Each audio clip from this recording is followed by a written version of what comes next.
हे हमारे सर्वशक्तिमान पिता परमेश्वर, हे हमारे उद्धारकर्ता प्रभु यीशु मसीह और हे शांतिदायक पवित्र आत्मा, आज की आराधना में हम आपका स्वागत करते हैं और आपकी उपस्थिति के लिए जो हमारे मध्य में है, हम हृदय से आपको धन्यवाद देते हैं। प्रिय भाइयों और बहनों, आज वर्ष 2023 का अंतिम रविवार है। क्यों ना हम सब आज के दिन में परमेश्वर की महिमा करें, स्तुति करें, उनकी आराधना करें और यह दिन हम धन्यवाद देते हुए बिता दें। दाऊद के भजन के इन शब्दों के साथ हम सब ये कहें कि मैं हर समय यहोवा को धन्य कहा करूंगा, उसकी निरंतर स्तुति मेरे मुख से होती रहेगी। मेरे साथ यहोवा की बड़ाई करो और आओ हम मिलकर उसके नाम की स्तुति करें। जिन्होंने उसकी ओर दृष्टि की, उन्होंने ज्योति पाई और उनका मुंह कभी काला होने नहीं पाया। मैं यहोवा के पास गया, तब उसने मेरी सुन ली और मुझे पूरी रीति से निर्भय किया। जी हाँ प्यारे भाइयों और बहनों, जबकि कुछ ही घंटों के पश्चात एक नया दिन प्रारंभ होगा वर्ष 2024 का, तो क्यों ना हम सब मिलकर इस गीत को गाएं जिसके शब्द कहते हैं, कामयाब होंगे हम, यीशु जो साथ है। प्रभु यीशु मसीह हमारे साथ हैं, हमें सफलता मिलेगी, हम कामयाब होंगे। आइए हम सब मिलकर इस गीत को गाएं।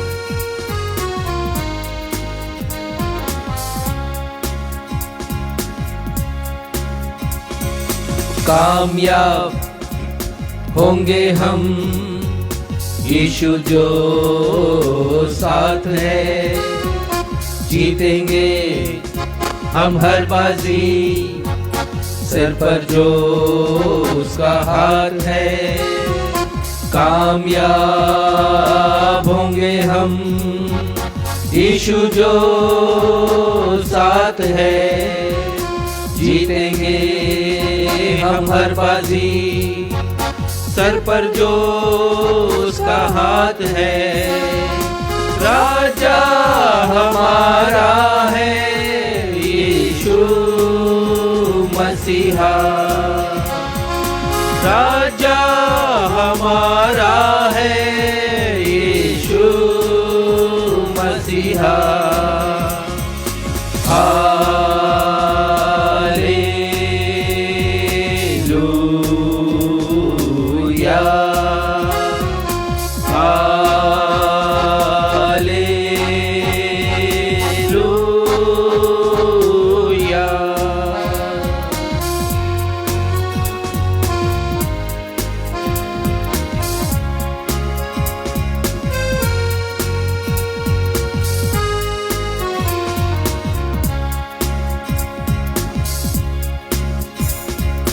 दौड़ेंगे ऐसे दौड़ को पुरस्कार हम पाएंगे। भारत के हर कोने में होशना गाएंगे। दौड़ेंगे ऐसे दौड़ को पुरस्कार हम पाएंगे। भारत के हर कोने में होशना गाएंगे। कामयाब होंगे हम, यीशु जो साथ है। जीतेंगे हम हर बाजी, सर पर जो उसका हाथ है।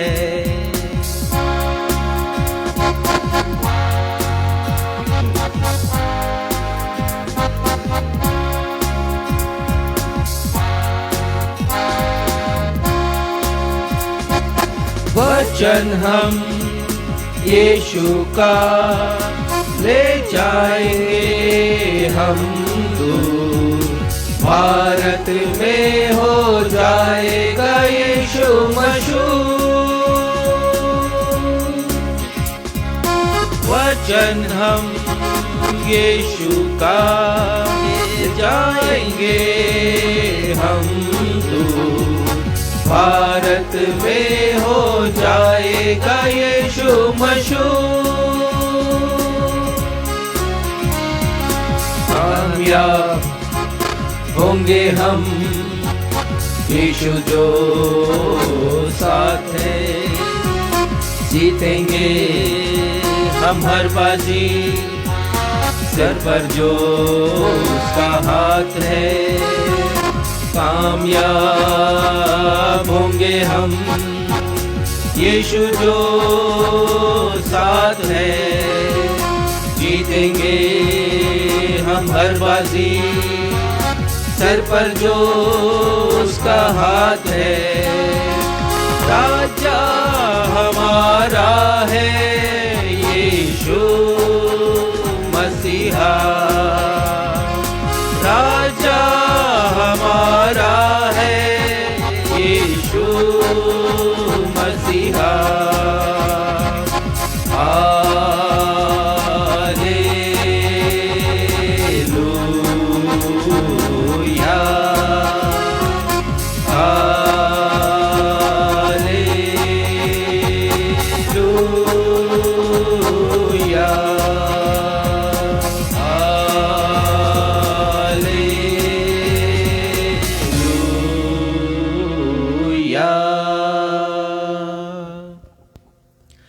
नवजीवन इवेंजेलिकल चर्च की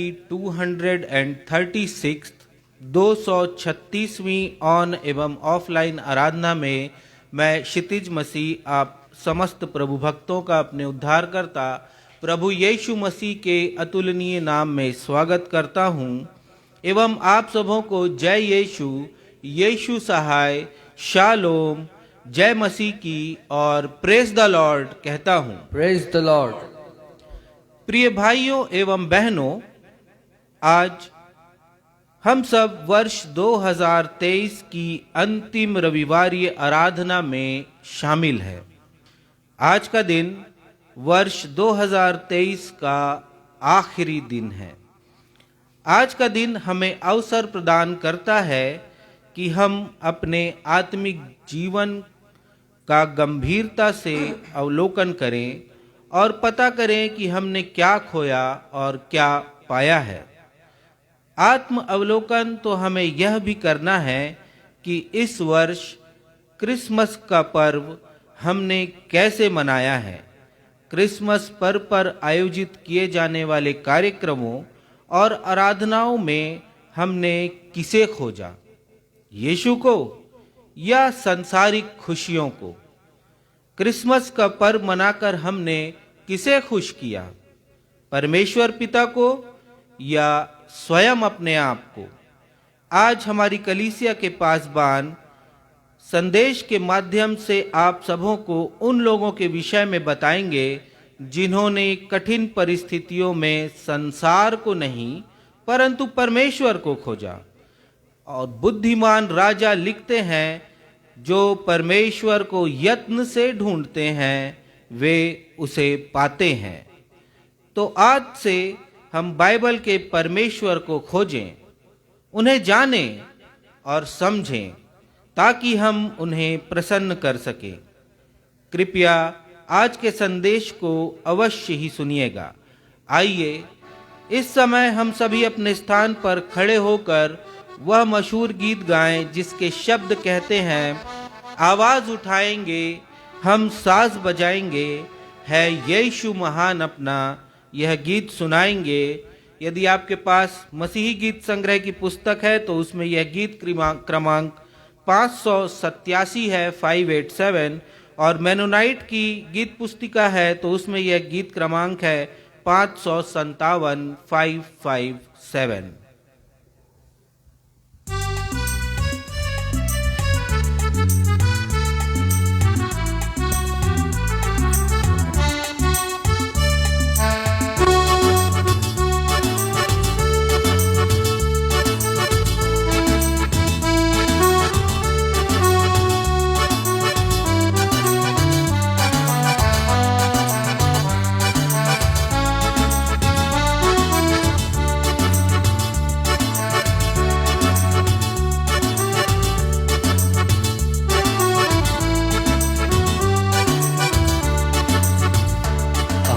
आवाज उठाएंगे, हम साथ बजाएंगे, है यीशु महान अपना, यह गीत सुनाएंगे। आवाज उठाएंगे,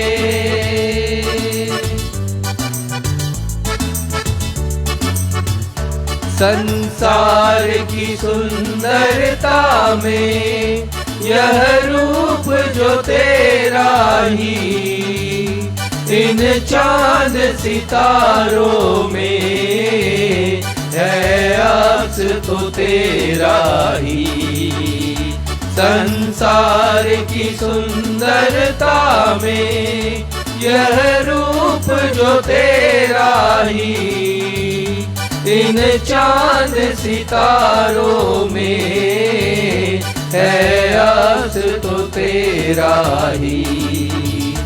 महिमा की तेरी बातें हम सबको बताएंगे, है यीशु महान अपना, यह गीत सुनाएंगे। आवाज उठाएंगे,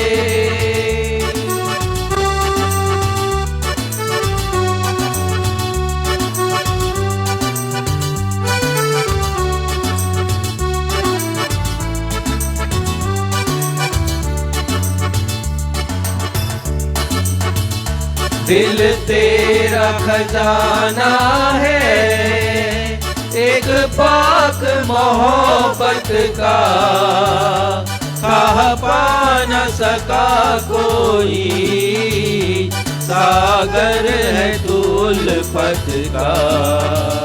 दिल तेरा खजाना है, एक पाक मोहब्बत का, खा पा न सका कोई, सागर है तू उल्फत का। हम तेरी मोहब्बत से दिल अपना सजाएंगे, है यीशु महान अपना, यह गीत सुनाएंगे। आवाज उठाएंगे,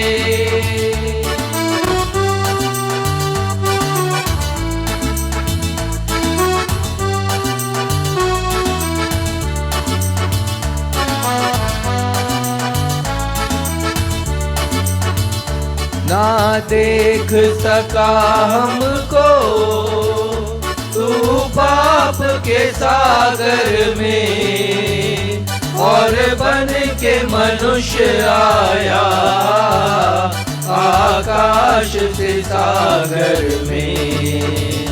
ना देख सका हमको तू पाप के सागर में, और बन के मनुष्य आया आकाश से सागर में।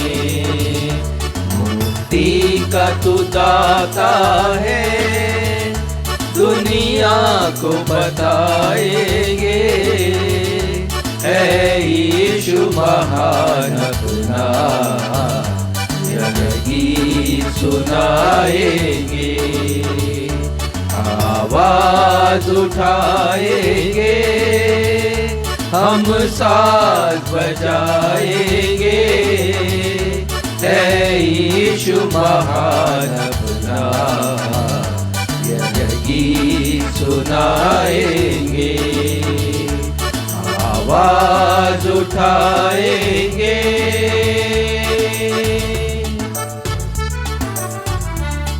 हम अपने स्थानों पर इसी रीति से खड़े रहते हुए उत्तरवादी पाठ के लिए निकाल लेंगे पवित्र शास्त्र में से भजन संहिता की पुस्तक अध्याय 104 पद 33 से 35 तक एवं अध्याय 105 पद 1 से 8, और इसे पढ़ने में अगुवाई भाई सक्षम मसीह करेंगे। आइए हम सब मिलकर धर्मशास्त्र से निकालें भजन संहिता 104 और 105।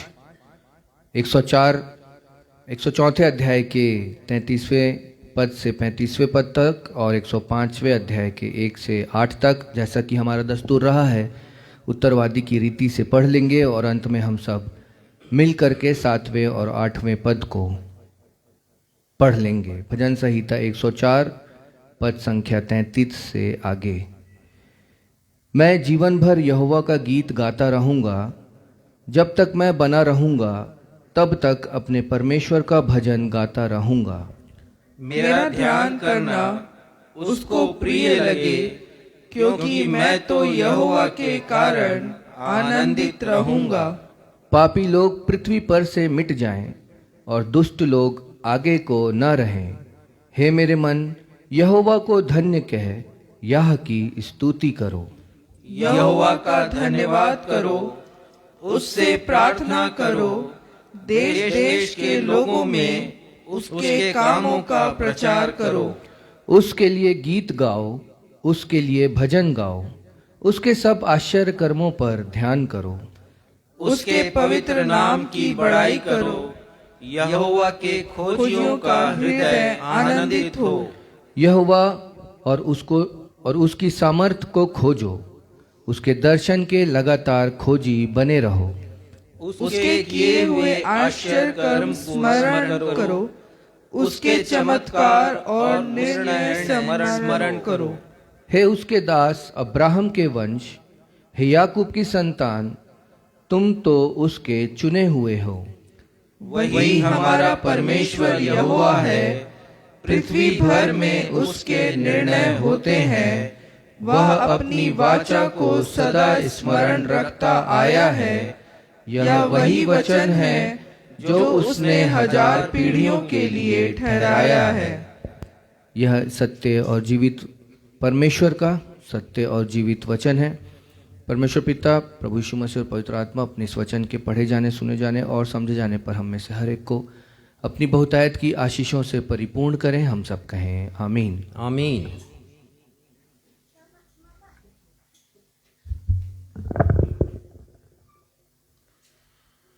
अब हमारी कलीसिया के पासबान को अवसर होगा कि वे हम सबों को कलीसियाई सूचनाओं से अवगत कराएंगे। सूचनाओं के पश्चात वे हम सबों के लिए मध्यस्थता की प्रार्थना में अगुवाई भी करेंगे। यदि आप लोगों के पास कोई प्रार्थना निवेदन हो अथवा आप अपनी गवाहियों को या प्राप्त आशीषों को हमारे साथ शेयर करना चाहते हो तो फेसबुक के कमेंट बॉक्स पर अपनी निवेदनों को आप हमें प्रेषित कर सकते हैं। हम निश्चित तौर पर आप सबों के लिए प्रार्थना करेंगे।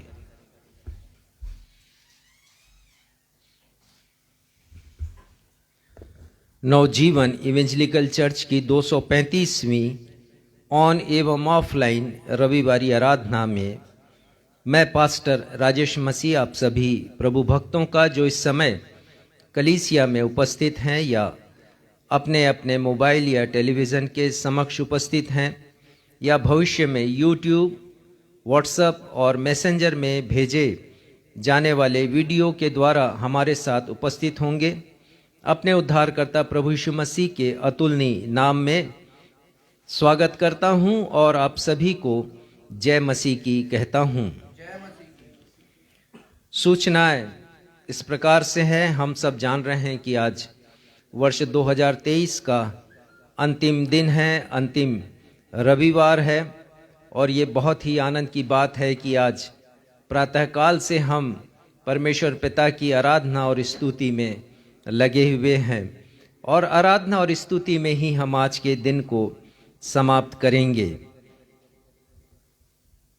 आने वाले दिनों के लिए सूचना इस प्रकार से है कि आज रात्रि को वॉच नाइट सर्विस होगी, रात्रि 11 बजे, ठीक 11 बजे, और रात्रि को हम वर्ष 2023 को विदा करेंगे, उसकी विदाई देंगे परमेश्वर की महिमा करते हुए, आराधना स्तुति करते हुए, और वर्ष 2024 का स्वागत करेंगे। परमेश्वर से प्रार्थना करेंगे कि वर्ष 2024 में जो चुनौतियां भविष्य के गर्भ में छिपी हुई हैं, जिन्हें हम नहीं जानते, और जो हमारे जीवन में आ सकती हैं, परमेश्वर पिता हमें सामर्थ्य दे, साहस दे कि हम उनका सामना कर सकें और विजयी हो सकें।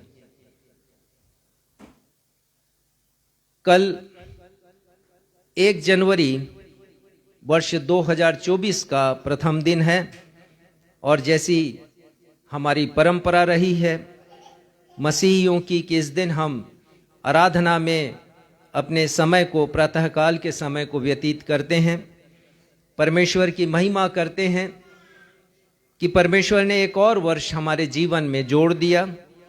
मानवीय कैलेंडर का एक और वर्ष परमेश्वर ने अपने अनुग्रह से हमें प्रदान किया है। तो कल भी हम आराधना में उपस्थित होंगे। आप सभी से निवेदन है कि आज रात्रि की वॉच नाइट सर्विस में और इसी के साथ कल की जो न्यू ईयर, नए वर्ष की आराधना है, न्यू ईयर सर्विस है, उसमें आप अवश्य उपस्थित हों और परमेश्वर की महिमा गीतों के माध्यम से कर सकें, परमेश्वर के वचन को पढ़कर कर सकें और परमेश्वर के संदेश को जो इन विशेष दिनों से संबंधित हैं आप उन्हें सुने और हम अपने आत्मिक जीवन में आगे बढ़ सकें। सूचनाएं आज कोई बहुत नहीं है, सिर्फ एक महिला का निवेदन है और उन्होंने अपने पति के लिए निवेदन किया है कि उनके पति जो शराब पीना बंद कर दिए थे, उन्होंने फिर से शराब पीना प्रारंभ कर दिया है और उनके घर में अशांति का माहौल हो गया है। निवेदन किया है कि परमेश्वर से हम प्रार्थना करें कि परमेश्वर पिता हमारे उस भाई को अपना अनुग्रह प्रदान करें, पवित्र आत्मा की प्रेरणा उन्हें मिले कि वे इस बुरी आदत से छुटकारा पाएं और उनके परिवार में, जो कि एक व्यवस्थित परिवार है और परमेश्वर में अभी तक आशीषित है, उस परिवार में शांति हो सके, परमेश्वर की उपस्थिति हो सके और उस भाई के जीवन से फिर से एक बड़ी गवाही निकल सके। आइए हम परमेश्वर पिता से प्रार्थना करें। हे हमारे सर्वशक्तिमान सर्वव्यापी पिता परमेश्वर, आप जो सर्वज्ञानी हैं, भविष्य की परतें आपके सामने खुली हुई हैं। पिता, कुछ भी ऐसा इस दुनिया में नहीं है, आपका वचन कहता है, जो आपकी आंखों से बेपरद हो। हर चीजें खुली हैं, यहाँ तक हमारा भविष्य जिसे हम नहीं जानते हैं। दाऊद ने प्रार्थना की थी कि हे प्रभु, ऐसा कर कि मेरा अंत मुझे मालूम हो जाए, मेरा भविष्य मुझे ज्ञात हो जाए। परंतु भविष्य हमसे छिपा हुआ है और इसलिए पिता हम आपके ऊपर आश्रित हैं, आपके ऊपर निर्भर हैं। और भजन संहिता में अनेक स्थानों पर हम पढ़ते हैं, भजनकार ने लिखा कि परमेश्वर मेरा शरण स्थान है और इसीलिए आप हमारे शरण स्थान हैं, क्योंकि हम नहीं जानते कि भविष्य में क्या होने वाला है। इसलिए पिता हम आपके आश्रित हैं, आप हमारे आश्रय स्थल हैं। और आपके वचन में लिखा है पिता कि परमेश्वर हमारा दृढ़ कोट है। और ऐसा भी आया है कि परमेश्वर हमारे ऐसे दृढ़ गढ़ हैं कि जब विपत्ति आती तो हम भागकर उसमें शरण ले सकते हैं। तो ऐसे महान परमेश्वर की हम महिमा करते हैं, जिन्होंने यद्यपि भविष्य को हमसे छिपा कर रखा है, आपके ही वश में वो सारी बातें हैं, परंतु आपने हमसे प्रतिज्ञा की है कि आप हर एक परिस्थितियों में हमारे साथ साथ रहेंगे। वर्ष 2023 के लिए हम धन्यवाद देते हैं पिता। आपने हमें संभाला है, आपने बड़ी कृपा की है और हमारे हर एक परिवारों पर आपने आश्चर्य कर्म किया है।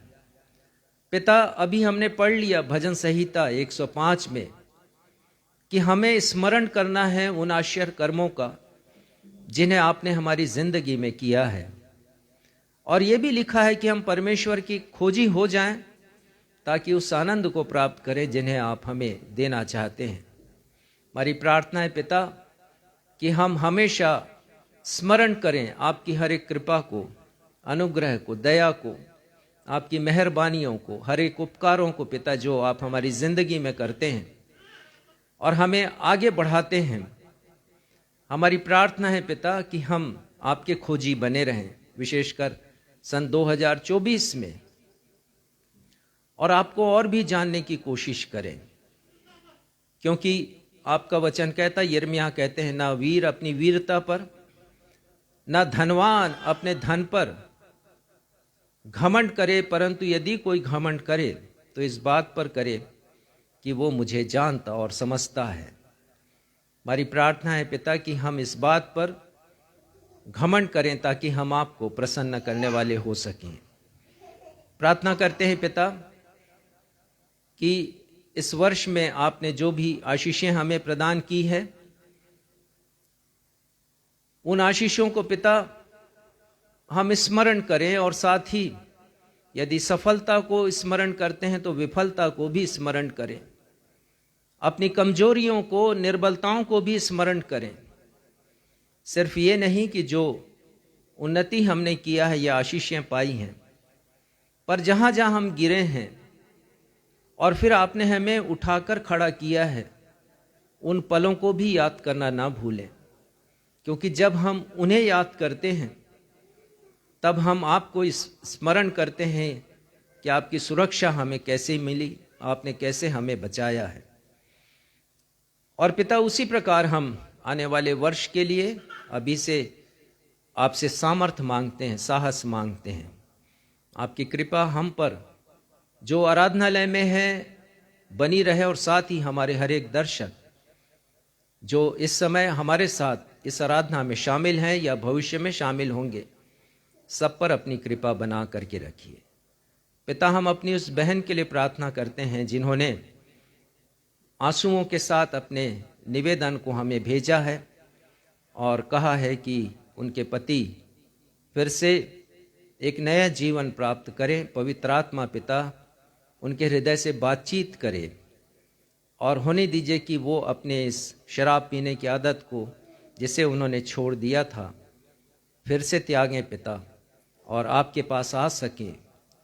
क्योंकि अभी हमने गीत गाया कि जब आपने हमें पाप के समंदर में देखा, तब आप स्वयं हमें बचाने के लिए इस दुनिया में आ गए। आप हर एक ऐसे व्यक्ति को बचाने के लिए आए हैं। साथ ही पिता, हमारी प्रार्थना उन सभी अपनी महिला बहनों से है जो पति के शराबी स्वभाव के कारण बहुत प्रताड़ित होती हैं, परिवार प्रताड़ित होता है, बच्चों के ऊपर बुरा प्रभाव पड़ता है, परिवार तहस नहस हो जाता है।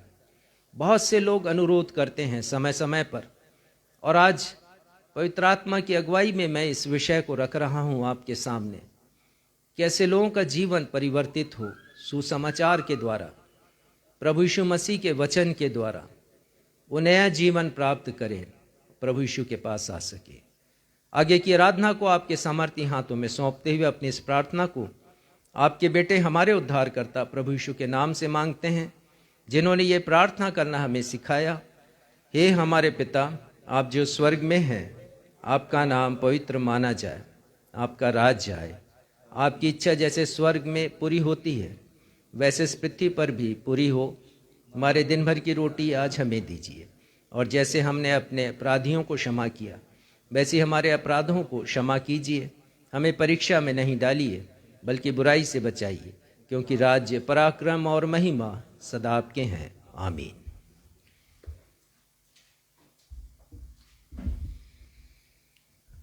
अब हम सभी के लिए अवसर होगा जब हम स्मरण करेंगे परमेश्वर पिता से प्राप्त की गई आशीषों को, चंगाइयों को, उनके अनुग्रह को।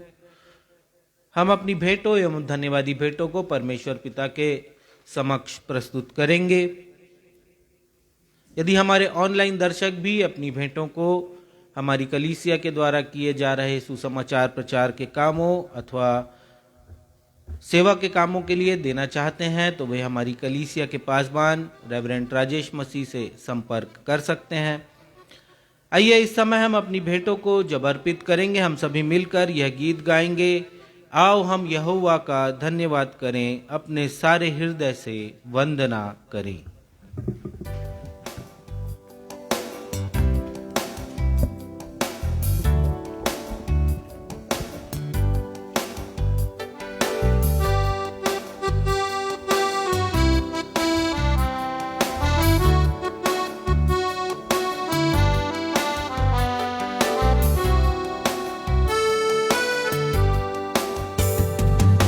आओ हम यहोवा का धन्यवाद करें, अपने सारे हृदय से वंदना करें।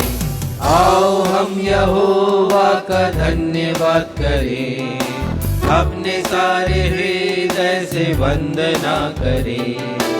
उसके फाटकों में स्तुति करें और ललकारें।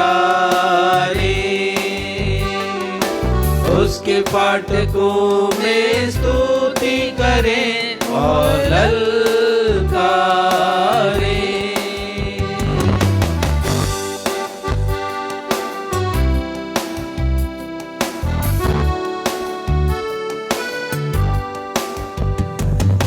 जिसने बनाया हमें, वो है हमारा आधार।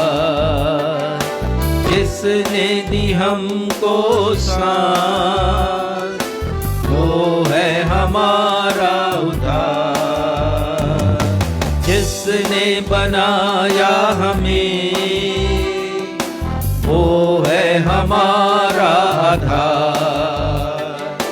जिसने दी हमको श्वास, वो है हमारा उद्धार। उसकी हो जय जय हो आराधना, वो है सभी का प्रधान। उसकी हो जय जय हो आराधना, वो है सभी का प्रधान। आओ हम यहोवा का धन्यवाद करें, अपने सारे हृदय से वंदना करें। आओ हम यहोवा का धन्यवाद करें, अपने सारे हृदय से वंदना करें। उसके फाटकों में स्तुति करें और ललकारें। उसके फाटकों में स्तुति करें और ललकारें।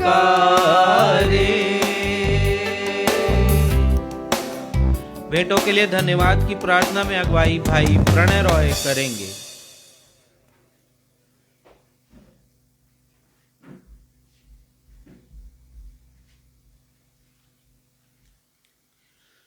आइए हम प्रार्थना करें और परमेश्वर पिता को धन्यवाद दें 2023 के लिए और उनकी सारी आशीषों के लिए। आइए हम प्रार्थना करें। धन्यवाद धन्यवाद धन्यवाद हो प्रभु जी, एक बार फिर से हम धन्यवादित हैं प्रभु जी, आनंदित हैं आज के दिन के लिए प्रभु जी, आज की सुबह प्रभु जी जो आपने हमें दिखाई प्रभु जी। धन्यवाद देते हैं प्रभु जी आज के इस अंतिम दिन के लिए प्रभु जी, साल के प्रभु जी 2023 के। धन्यवादित है प्रभु जी बीते वर्ष के लिए प्रभु जी, सारी आशीषों को देने के लिए प्रभु जी। धन्यवाद हो प्रभु जी, धन्यवाद देते हैं प्रभु जी, आपने सबों को प्रभु जी भला चंगा रखा प्रभु जी। हर एक को, हमारे जितने भी आज प्रियजन प्रभु जी जुड़े हुए हैं ऑनलाइन के माध्यम से प्रभु जी, और यहाँ पे बैठे हुए हर एक प्रियजनों को प्रभु जी आपके बलवंत सामर्थ्य हाथों में सौंपता हूँ प्रभु जी। और विशेष धन्यवाद देता हूँ 2023 में आपने हम सबों की मदद करी, अगुवाई करी, खतरों से, मुसीबतों से, बीमारियों से, एक्सीडेंटों से प्रभु जी आपने बचाया प्रभु जी, आपने प्रभु जी छुड़ाया प्रभु जी, तमाम प्रकार के प्रॉब्लम से प्रभु जी, एंजाइटी से, फियर से प्रभु जी आपने निकाला प्रभु जी, तमाम प्रकार के खतरों से हमें धन्यवाद देते हैं प्रभु जी। आप बचाने वाले, छुड़ाने वाले और निकालने वाले परमेश्वर हैं। जिंदा खुदावंत है प्रभु जी। हम धन्यवाद देते हैं प्रभु जी सारी बातों के लिए प्रभु जी, और सारे हम टफ टाइम के लिए भी धन्यवाद देते हैं हमारे जीवनों में जो आए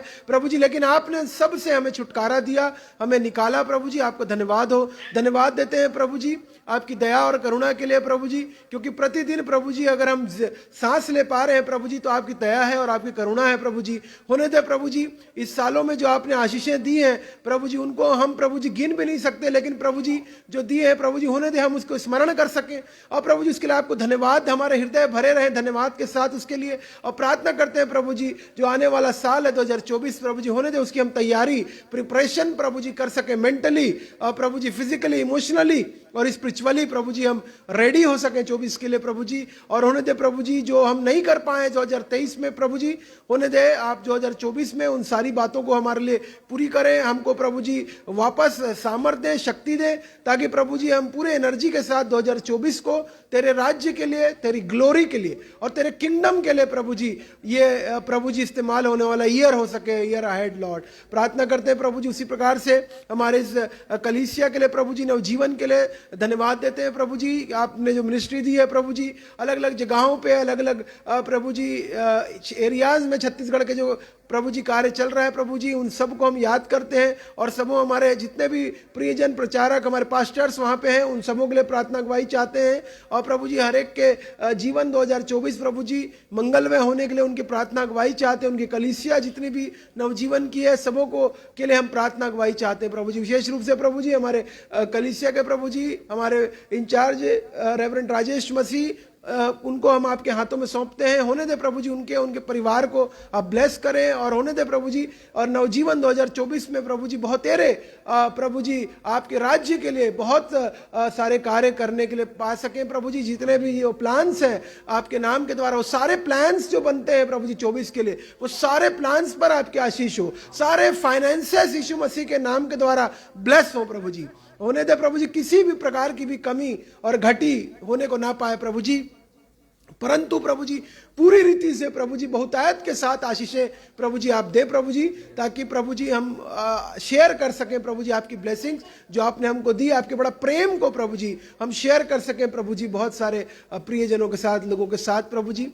प्रार्थना करते प्रभु जी आज प्रभु जी जो भी कमी घटी से प्रभु जी हमने जो भी चढ़ाया है प्रभु जी वो आपको ग्रहण योग्य हो प्रभु जी। होने दे इसका इस्तेमाल सही जगह पे राइट लोगों के बीच और आप जहां चाहते हैं वो वहां पे हो सके। और जो भी प्रभु जी थैंक्स गिविंग जितने भी हमारी है सबों को प्रभु जी आपके हाथों में सौंपते हैं। एक बार फिर से सारी बातों के लिए धन्यवाद के साथ प्रभु जी इस छोटी सी दुआ को सुनिए और ग्रहण कीजिए। आपके पवित्र मीठे नाम से मांगता हूं, आमीन।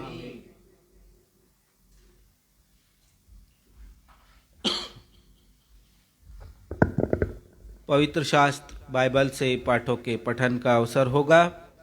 पहला पाठ जो पुराने नियम से लिया गया है, इतिहास की दूसरी पत्री, दूसरा इतिहास अध्याय 20 पद 1 से 4। इसे पढ़ने में अगुवाई बहन आकांक्षा मसीह करेंगी। दूसरा पाठ जो नए नियम से लिया गया है, फिलिपियों की पत्री अध्याय 2 पद 19 से 23। इसे पढ़ने में अगुवाई श्रीमती बीना मसीह करेंगी।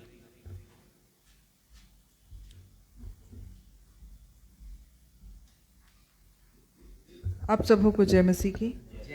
मैं आप लोगों के सामने पढ़ लूंगी पुराने नियम से दूसरा इतिहास अध्याय 20 पद 1 से लेकर 4 तक।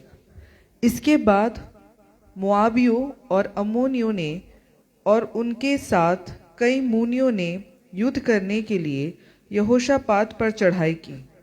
तब लोगों ने आकर यहोशापात को बता दिया, ताल के पार से एदोम देश की ओर से एक बड़ी भीड़ तुझ पर चढ़ाई कर रही है, और देख वह हस्सा सोनतामार तक जो एनगदी भी कहलाता है पहुंच गई है। तब यहोशापात डर गया और यहोवा की खोज में लग गया और पूरे यहूदा में उपवास का प्रचार करवाया। अतः यहूदी यहोवा से सहायता मांगने के लिए इकट्ठा हुए, वरन वे यहूदा के सब नगरों से यहोवा से भेंट करने को आए। परमेश्वर अपने पढ़े हुए वचन पर आशीष दे। हम सब कहें आमीन।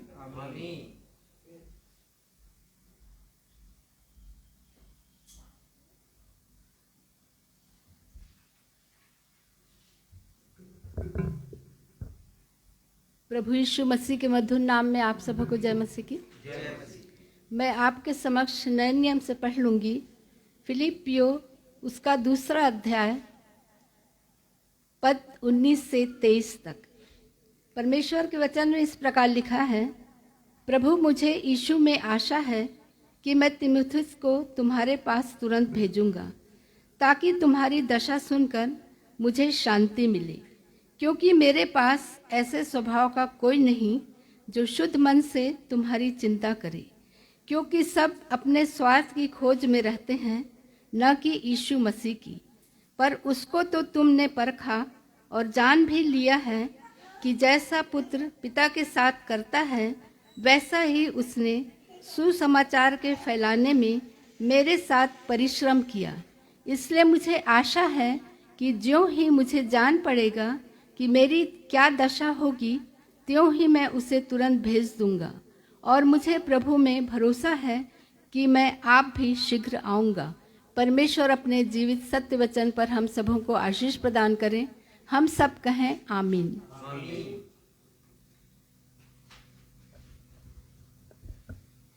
सुसमाचार पाठ के आधार में हम सभी अपने स्थानों पर खड़े हो जाएंगे।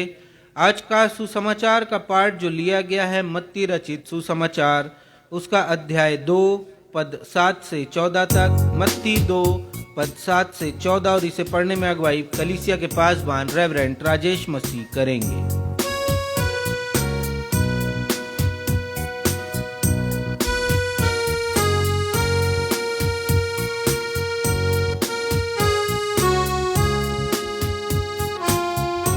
आज का सुसमाचार का पाठ मत्ती रचित सुसमाचार 2 अध्याय पद संख्या 7 से लेके पद संख्या 14 तक। और यहाँ इस प्रकार लिखा है, तब हेरोदेश ने ज्योतिषियों को चुपके से बुलाकर उनसे पूछा कि तारा ठीक किस समय दिखाई दिया था। और उसने यह कहकर उन्हें बैतलहम भेजा, जाओ उस बालक के विषय में ठीक ठीक मालूम करो, और जब वह मिल जाए तो मुझे समाचार दो, ताकि मैं भी आकर उसको प्रणाम करूं। वे राजा की बात सुनकर चले गए, और जो तारा उन्होंने पूर्व में देखा था वह उनके आगे आगे चला, और जहां बालक था उस जगह के ऊपर पहुंचकर ठहर गया। उस तारे को देखकर वे अति आनंदित हुए।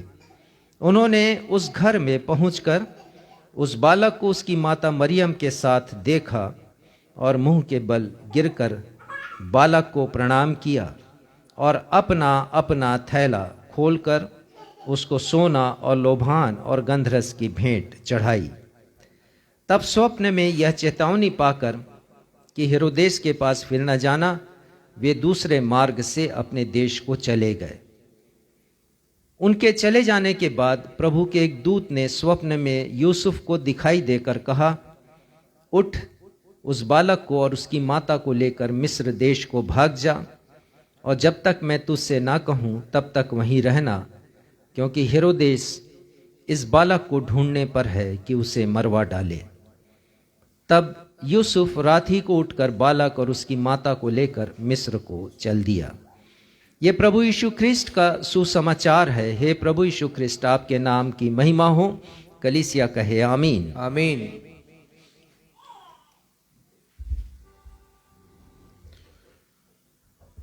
अब हम सभी के लिए इस वर्ष का यह अंतिम अवसर होगा, वर्ष 2023 की अंतिम रविवारी आराधना का वर्ष का अंतिम संदेश हम परमेश्वर पिता के अभिषिक्त दास और हमारी कलीसिया के पासबान रेवरेंड राजेश मसीह से सुन सकेंगे। और आज के संदेश का विषय है, इस क्रिसमस पर आपने किसे खोजा, यीशु को या सांसारिक खुशियों को। At this Christmas whom did you seek, Jesus or worldly pleasures? परंतु इससे पहले कि हम संदेश में जाएं, आइए हम आज के संदेश से ताल्लुक रखता हुआ यह गीत मिलकर गा लेंगे। और जिसके शब्द कहते हैं, गगन पे जो देखा सितारा बना हम सफ़र वो हमारा, हम अकेले नहीं, मिला है खुदा से सहारा।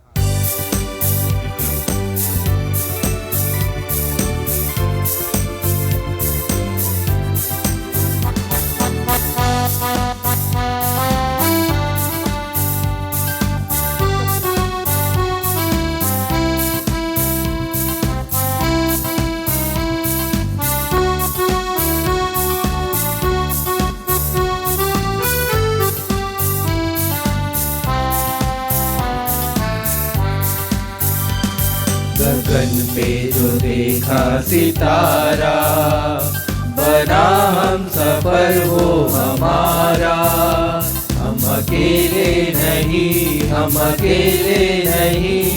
मिला है खुदा से सहारा। गगन पे जो देखा सितारा।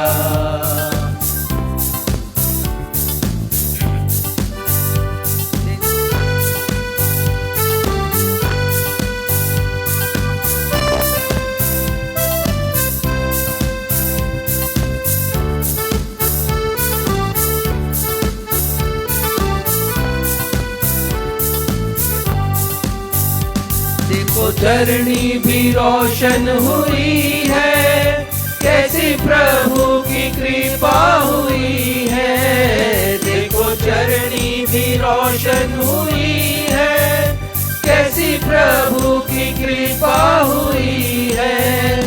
इस अनोखे सितारे से पूछो, इस अनोखे सितारे से पूछो, ढूंढ लिया है उसने किनारा। गगन पे जो देखा सितारा बना हम सफर वो हमारा, हम अकेले नहीं, मिला है खुदा से सहारा। गगन पे जो देखा सितारा बना हम सफर वो हमारा, हम अकेले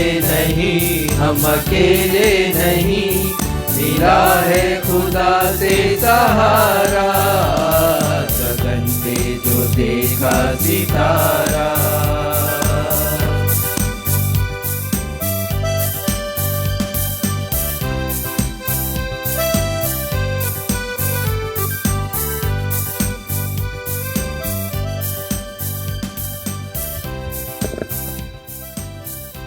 हम वर्ष 2023 के अंतिम रविवार की अंतिम आराधना में अभी इस समय शामिल है। क्रिसमस के संदेश का प्रारंभ मैंने एक प्रश्न से किया था और आज वर्ष 2023 के रविवारी आराधना के अंतिम उपदेश का प्रारंभ भी मैं एक प्रश्न से करूंगा और इस प्रश्न को किसी और ने नहीं, स्वयं प्रभु यीशु मसीह ने पूछा है। आप निकालिए यूहन्ना रचित सुसमाचार पहला अध्याय और उसका 38वां पद। ये प्रभु यीशु मसीह प्रश्न पूछ रहे हैं उन दो लोगों से जो यीशु मसीह के पीछे पीछे चले आ रहे थे। देखिए यीशु ने क्या पूछा है। यीशु ने मुड़कर उनको पीछे आते देखा और उनसे कहा, तुम किसकी खोज में हो? यीशु का प्रश्न है ये, तुम किसकी खोज में हो? तुम क्या ढूंढ रहे हो? तुम क्या तलाश रहे हो? प्रभु यीशु मसीह का ये जो प्रश्न है, यदि आप आगे पढ़ें इस पद के पश्चात यूहन्ना पहला अध्याय 34 पद के आगे, तो आपको पता चलेगा कि ये कोई और लोग नहीं थे, अंद्रियास और पतरस ही थे। और हुआ ये था कि ये यूहन्ना के साथ खड़े थे। इस वाक्यात के पहले यूहन्ना बपतिस्मा देने वाला, जिसने प्रभु यीशु मसीह को बपतिस्मा दिया है, जिसने कहा कि मैं इस योग्य नहीं कि उसके पैरों की जूती के बंधन भी खोल सकूं। अत्यंत विनम्र व्यक्ति यद्यपि प्रभु यीशु मसीह से 6 महीने वो बड़े थे, रिश्ते में भी आते थे, लेकिन सम्मान दिया यीशु को। और उन्होंने कहा 29 पद में, पहले अध्याय, यूहन्ना के पहले अध्याय के 29वें पद में, दूसरे दिन उसने यीशु को अपनी ओर आते देखकर कहा, देखो यह परमेश्वर का मेमना है जो जगत का पाप उठा ले जाता है। बिल्कुल सही पहचान यीशु की उन्होंने बताई यहां पर। परमेश्वर का मेमना जो जगत का पाप उठाकर लेकर जाता है। प्रभु यीशु मसीह पापियों के पाप को दूर करने के लिए आए थे। और उसके बाद हम पढ़ते हैं पद 35 में, दूसरे दिन फिर एक घटना घटती कि यूहन्ना के साथ 2 लोग खड़े हैं और अंद्रियास और पतरस हैं, ये दोनों सगे भाई हैं। और यूहन्ना उनके समक्ष कहते हैं 36वें पद में, देखो यह परमेश्वर का मेमना है, ये जो जा रहा है, जगत के पाप को उठाने के लिए आया है इस पृथ्वी पर। ये परमेश्वर का मेमना है जो बलिदान होने के लिए आया है। और जब सुना है अंद्रियास ने और पतरस ने, तो यीशु के पीछे पीछे चलने लगे हैं। और यीशु पूछते हैं, तुम किसकी खोज में हो? प्रिय भाइयों और बहनों, क्रिसमस हमने मनाया है, हमने क्या ढूंढा है, किसे खोजा है हमने? आज यदि यीशु आ जाएं आपके सामने और जो प्रश्न उन्होंने अंद्रियास और पतरस से पूछा, आपसे पूछें, तुमने किसे खोजा है क्रिसमस पर? किसे खोजा है? मुझे खोजा है या सांसारिक खुशियों को खोजा है? अक्सर उन बातों को जिन्हें हम खोजते हैं क्रिसमस के अवसर पर, क्या जवाब देंगे हम? जब यीशु ने पूछा उन 2 व्यक्तियों से, पतरस अंद्रियास से, तो वो कहते हैं, आगे पढ़िएगा 34 पद के आगे, जब यीशु ने पूछा फिर कर उनसे कहा, तुम किसको खोजते हो, किसकी खोज में हो? तो आगे उन्होंने क्या कहा? उन्होंने उससे कहा, हे रब्बी, अर्थात हे गुरु, तू कहाँ रहता है? आप कहाँ रहते हैं प्रभु? हमें आपकी जरूरत है, हम आपके साथ रहना चाहते हैं, आप रहते कहाँ हैं? और ये बहुत बड़ा सवाल है। क्रिसमस के सारे आयोजनों में यीशु कहाँ है? कहाँ पर है यीशु? क्या हमने ढूंढा है यीशु को उन आयोजनों में, कि हमने केवल अपनी खुशियां ढूंढी हैं, केवल मौज मस्ती किया है? वर्ष का अंतिम दिन है, आत्मावलोकन करने की आवश्यकता है, चिंतन मनन करने की आवश्यकता है कि हमने कितना खोजा है, कहां रहते हैं प्रभु आप? उन 2 लोगों ने पूछा है, पवित्र शास्त्र की बातें हैं ये। आज हम भी पूछें अपने आप से। मैं अक्सर एक उदाहरण देता हूं क्योंकि वो उदाहरण देने योग्य उदाहरण है। एक मां अपनी छोटी बच्ची को चर्च लेकर जाती थी और वहां एक दृश्य बनाया जाता था, गौशाले का दृश्य, जहां पर मरियम है, यूसुफ हैं, और चूंकि वो अस्तबल का दृश्य है, गौशाले का दृश्य है भारतीय परिप्रेक्ष्य में, तो वहां गाय बैल भी हैं, भेड़ बकरियां भी हैं, क्योंकि गौशाले के दृश्य को बनाना है, और कुछ पैरा भी वहां पर बिछाए गए हैं, और एक चरनी रखी हुई है और जिसमें यीशु को कपड़े में लपेट कर रखा गया है। और वो बच्ची हर वर्ष आती थी अपनी मां के साथ। जब बड़ी हो गई तो उसने मां से एक सवाल किया, मां, मुझे आप हर वर्ष इस दृश्य को दिखाने के लिए, जो गौशाले का दृश्य, यीशु के जन्म की तस्वीर है, आप दिखाने के लिए लेके आती हैं, यीशु उतने ही बड़े हैं, मैं कितनी बड़ी हो गई, पर यीशु उतने ही बड़े हैं। मां ने चिंतन किया मेरी बेटी कह क्या रही है, और उसने जाना कि यीशु का ज्ञान भी उनके मन में उतना ही है जितना क्रिसमस पर हम यीशु को प्रस्तुत करते हैं। और वो इसलिए कि हम यीशु को खोजते नहीं हैं। यीशु को खोजना है। जो भजन हमने पढ़ा आज, भजन संहिता 105, उसके 3 पद में लिखा है, 4 पद में, यहोवा और उसके सामर्थ को खोजो और उसके दर्शन के लगातार खोजी बने रहो। हमें परमेश्वर को लगातार ढूंढना है, तभी तो वो छलनी का बालक बड़ा होगा। हमारी सोच में, हमारे विचारों में उनके उपदेश भी आएंगे और हम अपने आत्मिक ज्ञान में और भी ज्यादा बढ़ते जाएंगे। परमेश्वर चाहते हैं कि हम उन्हें खोजें।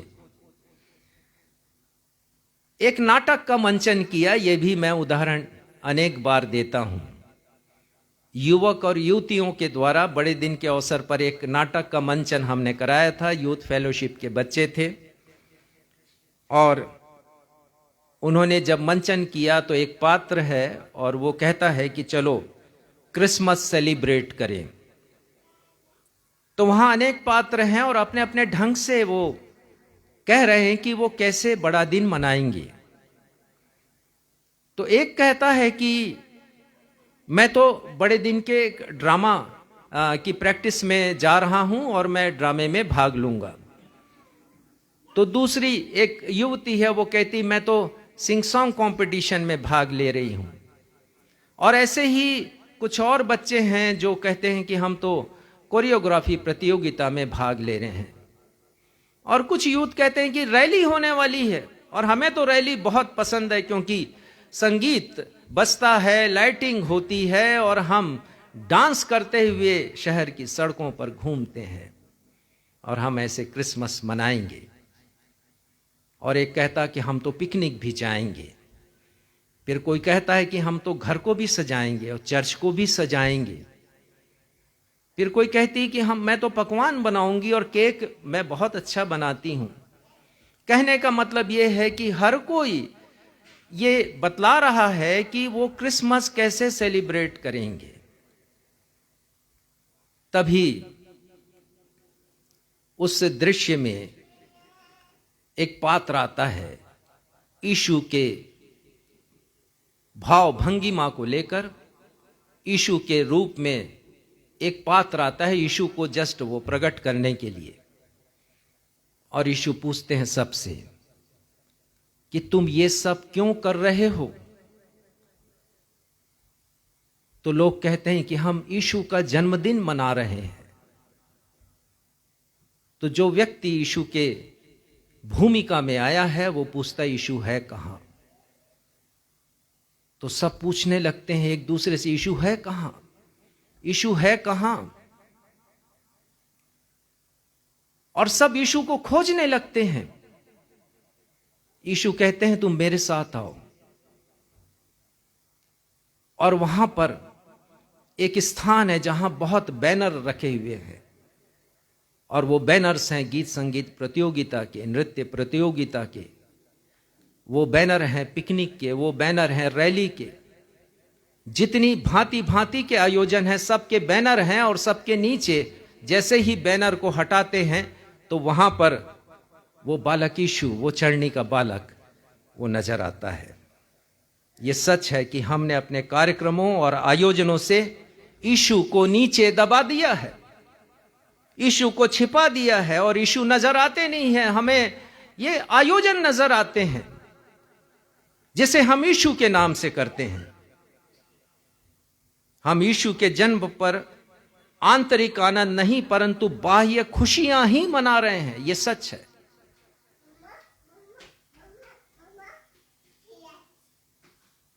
मैं सुन रहा था एक व्यक्ति के कथन को, जब कोविड-19 समाप्त हुआ और वो कह रहा था कि वर्ष 2020 और 21 में हम क्रिसमस मना नहीं पाए कोविड-19 के कारण, और इस वर्ष हमको क्रिसमस की फीलिंग ही नहीं आ रही है। और आएगी कैसे, क्योंकि यीशु को तो हम सांसारिक क्रियाकलापों में ढूंढ रहे हैं। प्रथम क्रिसमस के 40 दिन के पश्चात लूका 2 अध्याय में हम एक वर्णन पाते हैं।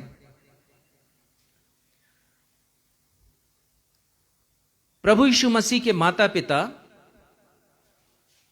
चूंकि प्रभु यीशु मसीह पहलौठे थे, तो व्यवस्था के अनुसार लिखा है, जब मरियम के शुद्ध होने के दिन पूरे हुए, अर्थात 40 दिन जब पूरे हुए, तो उसके पश्चात ये लोग बलिदान करने के लिए मंदिर में आए हैं, यूसुफ और मरियम।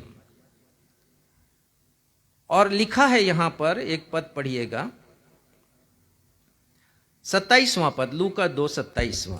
वह आत्मा के सिखाने से मंदिर में आया, और जब माता पिता उस बालक यीशु को भीतर लाए कि उसके लिए व्यवस्था की रीति के अनुसार करे। हाँ, जैसे ही माता पिता यीशु को लेकर अपनी गोद में मंदिर के भीतर उन्होंने प्रवेश किया है, तो आत्मा के सिखाए अनुसार शमौन नाम एक व्यक्ति है जो वृद्ध है, जो अपनी मृत्यु की प्रतीक्षा कर रहा है, वो आया है वहां पर आत्मा के सिखाने से। और उसी समय यीशु के माता पिता मरियम और यूसुफ आए हैं। 40 दिन से बड़े हो गए हैं, यीशु की उम्र हो गई 40 दिन से ऊपर। और लिखा है कि उन्होंने यीशु को गोद में लिया, 28 पद में, जो तो उसने उसे अपनी गोद में लिया और परमेश्वर का धन्यवाद करके कहा, देखिए हमें ये खोजना है क्रिसमस में जिसे शमौन ने खोजा है। और वो कहते हैं, हे स्वामी, अब तो अपने दास को अपने वचन के अनुसार शांति से विदा करता है। 30वां पद पढ़िए। क्योंकि मेरी आंखों ने तेरे उद्धार को देख लिया है, जिससे मेरी आंखों ने तेरे उद्धार को देखा है। मैं खोज रहा था उसे, प्रतीक्षा में था, मैं उद्धार की प्रतीक्षा में था, और अब मेरी आंखों ने देख लिया है साल्वेशन को, उद्धार को। तो केवल हम सांसारिक खुशियों को न ढूंढें। मैं इनके विरोध में बिल्कुल नहीं हूं, मैं तो इसके पक्ष में हूं कि इन सब आयोजनों में आप शामिल हों, तो ना भूलें कि यीशु मसीह उद्धार देने के लिए आए। यीशु मसीह को उस रूप में खोजिए, उस आनंद का अनुभव कीजिए जिसे शमौन ने पाया है, और उस आनंद का अनुभव कीजिए जिसे हन्ना ने पाई है।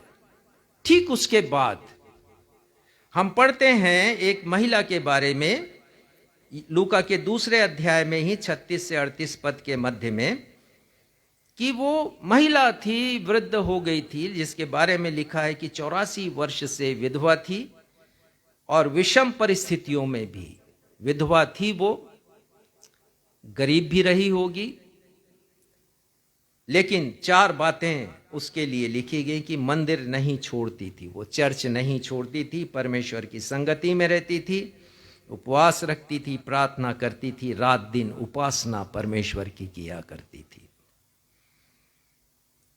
और 38 पद को पढ़िएगा, लूका 2:38। और वह उस घड़ी वहां आकर प्रभु का धन्यवाद करने लगी, और उन सबों से जो यरूशलेम के छुटकारे की बाट जोहते थे, उस बालक के विषय में बातें करने लगी। देखिए, छुटकारे की बात कर रही है। अब उसको आत्मिक रूप से यदि हम देखें तो हम बात करें यीशु के जन्म पर। यीशु ने हमें उद्धार दिया, यीशु ने हमारा छुटकारा किया। और ये जो महिला है, उनकी उम्र 107 वर्ष की है। 16 वर्ष में विवाह किया है, 7 वर्ष का वैवाहिक जीवन उन्होंने बिताया होगा, और 84 वर्ष से वो विधवा हैं। उम्र मेरे अनुमान से 107 वर्ष की है वो महिला। पर उसने धन्यवाद किया है। हमने अपने कार्यक्रमों से यीशु को दबा दिया है।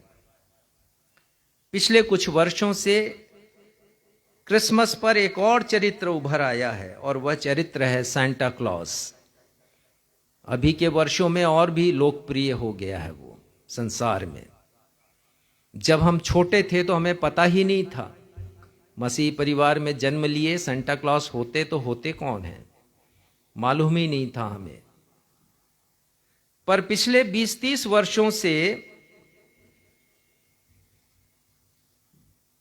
व्यावसायिक रूप में इसका प्रयोग होने लगा सांता क्लॉज का। सेंट निकोलस सन 270 में हुए, वो बहुत ही उदार हृदय के थे, तो एक चित्र, उनका एक रूप लाया गया संसार के सामने, और इस कदर लाया गया है कि सांता क्लॉज ने यीशु का स्थान ले लिया है।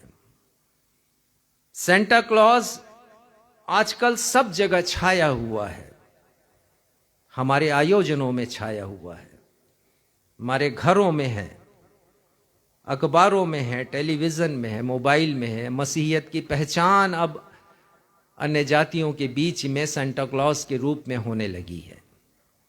यहां तक कि चर्च में और पुलपिट में भी सांता क्लॉज कई लोग लगा कर रखते हैं। सांता क्लॉज जैसे क्रिसमस का प्रतीक चिन्ह बन गया है और सांता क्लॉज ने यीशु को रिप्लेस कर दिया है। और ऐसा भी है कि लोग सांता क्लॉज को अधिक और यीशु को कम जानते हैं, इसलिए कि हमने यीशु को खोजना बंद कर दिया है, सांता क्लॉज को खोज रहे हैं। 1986 में डॉक्टर बिली ग्राहम के निमंत्रण पर मैं एक बड़ी सभा में शामिल होने एम्स्टर्डम गया था और हमें एक अवसर मिला कि गांव में जाकर हम प्रचार करें। तो एक गांव में हम गए, एम्स्टर्डम के नज़दीक वो गांव था, और मैं अपने मित्रों के साथ वहां पर कुछ ट्रैक्ट्स लेकर के बांटने चला। तो हमने देखा कि कुछ बच्चे खेल रहे हैं, तो हमने उनको बुलाया, बच्चों को, और मैंने एक सवाल किया, डू यू नो जीसस? 4 लड़कियां खेल रही थी, उनमें से एक ने ही जवाब दिया, यस आई नो जीसस।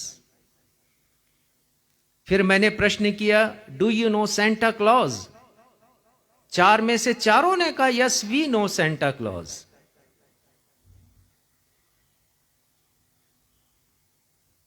हमने ही बढ़ा दिया है सांता क्लॉज के व्यक्तित्व को, और हमारे ही कारण यीशु का व्यक्तित्व छोटा सा जान पड़ता है अन्य जातियों के मध्य में।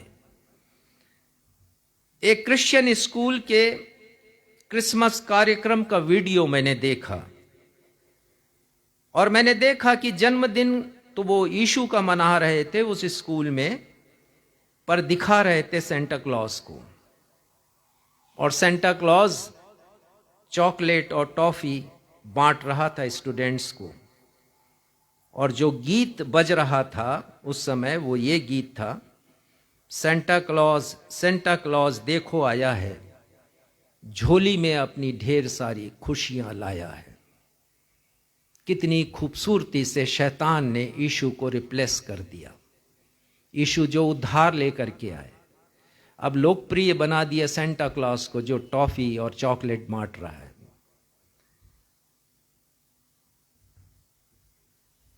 नीति वचन का एक पद निकालिए, 23 अध्याय का 5वां पद। नीति वचन 23 अध्याय का 5वां पद।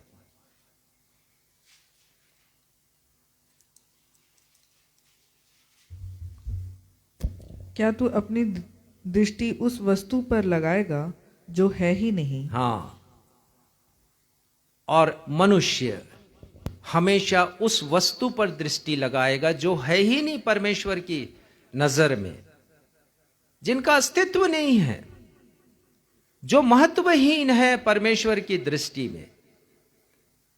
और मनुष्य उस वस्तु पर दृष्टि लगाता है, यह मनुष्य का स्वभाव है। मैं भी सांसारिक खुशियां देने वाले आयोजनों में संलिप्त रहता था। मैं अलग नहीं कर रहा हूं अपने आप को, और मैं तो ऊपर से आयोजक था, ये सब आयोजन मैं किया करता था। परंतु प्रभु ने मेरी आत्मिक आंखों को खोला जब मैंने भजन संहिता 119 और 96 पढ़ा, 96, साम 119 और 96। देखिए क्या लिखा है, प्रभु ने मेरी आत्मिक आंखों को खोला। यहां पर लिखा है जितनी बातें पूरी जान पड़ती है उन सब को तो मैंने अधूरी पाया है। हाँ, इस संसार में बहुत सी बातें हमें कंप्लीट नजर आती हैं, पूरी नजर आती हैं, लगता है कि यही सत्य है, लेकिन भजनकार ने बड़ी खूबसूरती से लिखा है, मैंने उनको अधूरी पाया है। अधूरी हैं वो। इस दुनिया में बहुत सी बातें हमें अच्छी लगती हैं और क्रिसमस के आयोजन भी हमें बहुत अच्छे लगते हैं, परंतु अधूरा है यीशु के बिना, यीशु के उद्धार के बिना। ऐसे आयोजन जिनमें यीशु केंद्रित नहीं है, क्राइस्ट सेंटर्ड नहीं है, वो अधूरे हैं। यद्यपि मैं संलिप्त रहता था ऐसे आयोजनों में, बहुत चढ़ बढ़ करके हिस्सा लिया मैंने और मेरे परिवार ने, लेकिन हमने जाना कि ये पूर्ण नहीं है। बहुत से लोगों ने खोजा है, सुलेमान ने भी खोजा आनंद को। यदि आप पढ़ें सबोपदेशक 2 अध्याय तो आपको पता चलेगा उसने आनंद को खोजा है भिन्न भिन्न वस्तुओं में और लोगों में, लेकिन अंत में वो कहते हैं कि सब कुछ व्यर्थ है, वायु को पकड़ना है और इनसे संसार में कोई लाभ नहीं। तो यदि हम क्रिसमस सेलिब्रेट कर रहे हैं तो देखें यीशु है कहां पर। क्या यीशु ऐसे आयोजनों के केंद्र बिंदु में हैं? यदि हैं तो शामिल हों हम, ताकि परमेश्वर को प्रसन्न कर सकें। पहले क्रिसमस के समय और उसके बाद भी यीशु को खोजा गया है। 3 लोगों के बारे में आज आपको बताऊंगा, और आप सब जानते हैं ये 3 लोग कौन हैं और इन्होंने यीशु को खोजा है। सबसे पहले गडरियों के बारे में हम पढ़ते हैं। लूका रचित सुसमाचार के 2 अध्याय के 11वें पद में हम पढ़ते हैं कि एक स्वर्गदूत आया है गडरियों के पास और उन्होंने संदेश दिया है, सुसमाचार सुनाया है, जो आनंद का सुसमाचार है। पिछले संदेश में जो क्रिसमस पर मैंने दिया, इसकी पूरी व्याख्या की है। तो गडरियों के पास वो आए हैं और मुझे लगता है कि गडरियों का चुनाव इसलिए किया क्योंकि वे एक मसीह की प्रतीक्षा में थे, एक उद्धारकर्ता की प्रतीक्षा में थे ये गडरिये। और इस बात को हम उस स्वर्गदूत के संदेश से समझते हैं जो उन्होंने कहा है। 10वां पद पढ़िएगा। तब स्वर्गदूत ने उनसे कहा, मत डरो, क्योंकि देखो मैं तुम्हें बड़े आनंद का सुसमाचार सुनाता हूँ जो सब लोगों के लिए होगा। 11 पद कि आज दाऊद के नगर में तुम्हारे लिए एक वो उद्धारकर्ता कहते हैं तुम्हारे जन्मा। लिए एक उद्धारकर्ता जन्मा जिसकी तुम प्रतीक्षा कर रहे थे। तुम्हारे लिए उद्धारकर्ता जन्मा है। और उसके बाद क्या कहा? और यही मसीह प्रभु है। यही मसीह है। मसीह अर्थात अभिषिक्त, परमेश्वर के द्वारा अभिषिक्त। और it was a big news for them. उनके लिए एक महान सुसमाचार था ये, उद्धारकर्ता का जन्म और मसीह का आगमन। अभिषिक्त जो परमेश्वर की तरफ से अभिषिक्त है। और आगे लिखा प्रभु है, अर्थात वो स्वयं परमेश्वर है जो इस पृथ्वी पर आया है। अब इसके बाद पढ़िएगा 12वां पद। और इसका तुम्हारे लिए यह पता है कि तुम एक बालक को कपड़े में लिपटा हुआ और चरनी में पड़ा पाओगे। और ये बड़ा निराश करने वाला समाचार। उद्धारकर्ता का जन्म, मसीह का जन्म, प्रभु ने जन्म लिया है मानव रूप में, लेकिन पता जो बतला रहा है वो मेल नहीं खा रहा है। पता तो निर्धन व्यक्ति का है। ऐसे निर्धन बच्चे का या व्यक्ति का पता है जिसने गौशाले में जन्म लिया है, चरनी में रखा गया है और कपड़े में लिपटा हुआ है, क्योंकि मां के पास पैसे नहीं थे पिता के पास कि उसके लिए एक जोड़ा वस्त्र भी पहनने का खरीद ले। संत पौलुस लिखते हैं 2 कुरिन्थी 8 अध्याय के 9वें पद में, वो तुम्हारे लिए धनी होकर कंगाल बन गया कि जिसके कंगाल हो जाने से तुम धनी बन जाओ। धनी होकर प्रभु यीशु मसीह हमारे लिए कंगाल बन गए और ये पता उन्होंने दिया है। और ये जो पता है बहुत संक्षिप्त पता है, लेकिन हम गडरियों के निश्चय को देखते हैं कि हमें खोजना है। और मैं समझता हूं कि जैसे ही स्वर्गदूत और स्वर्गदूतों का दल वापस लौटा है आकाश में, उनकी आंखों से ओझल हो गया होगा और प्रकाश फिर से समाप्त हो गया होगा, जो उजियाला चमका है अंधकार फिर छा गया होगा। उन्होंने एक सभा की है। पढ़िएगा 15वां पद, लूका 2:15वां पद। जब स्वर्गदूत उनके पास से स्वर्ग को चले गए तो गडरियों ने आपस में कहा, आओ हम बैतलहम जाकर यह बात जो हुई है और जिसे प्रभु ने हमें बताया है देखें। वो एक निर्णय लेते हैं, फैसला लेते हैं। मैंने पिछले क्रिसमस संदेश में भी बताया था, सर्वसम्मति से फैसला है। आओ हम चलें और देखें, हम देखेंगे उस उद्धारकर्ता को। नहीं सोचा कि इतनी निर्धनता की स्थिति में आया, नहीं सोचा कि बहुत छोटा उसका पता दिया गया है, माता पिता के नाम का भी उन्हें कुछ ज्ञान नहीं, लेकिन वो चले हैं रात्रि के समय, यीशु को खोजा है। ये गडरियों की खोज थी जो जिज्ञासा से भरे हुए थे, उद्धारकर्ता की प्रतीक्षा में थे, और उन्होंने खोजा है और उन्होंने पाया है। और 16वें पद में क्या लिखा है देखिए, और उन्होंने तुरंत जाकर मरियम और तुरंत फैसला लिया है। रात्रि के समय तुरंत गए हैं वो खोजने के लिए, नहीं प्रतीक्षा की कि सुबह सूर्य जब उदय होगा तब हम जाएंगे, रोशनी होगी तब हम जाएंगे, नहीं, अंधकार में ही वो गए हैं यीशु को देखने के लिए। और 20वें पद में देखिए क्या लिखा है, और गडरिये जैसे उनसे कहा गया था वैसे ही सब सुनकर और देखकर परमेश्वर की महिमा और स्तुति करते हुए लौट गए। आनंद से परिपूर्ण हो गए हैं वो, जैसा कहा गया था वैसा ही पाया, अर्थात बालक को कपड़े में लिपटा चरनी में लेटा हुआ ही उन्हें मिला है। जैसा बहुत संक्षिप्त पता था वो, क्योंकि बैतलहम तो लोगों की भीड़ से भरा हुआ था।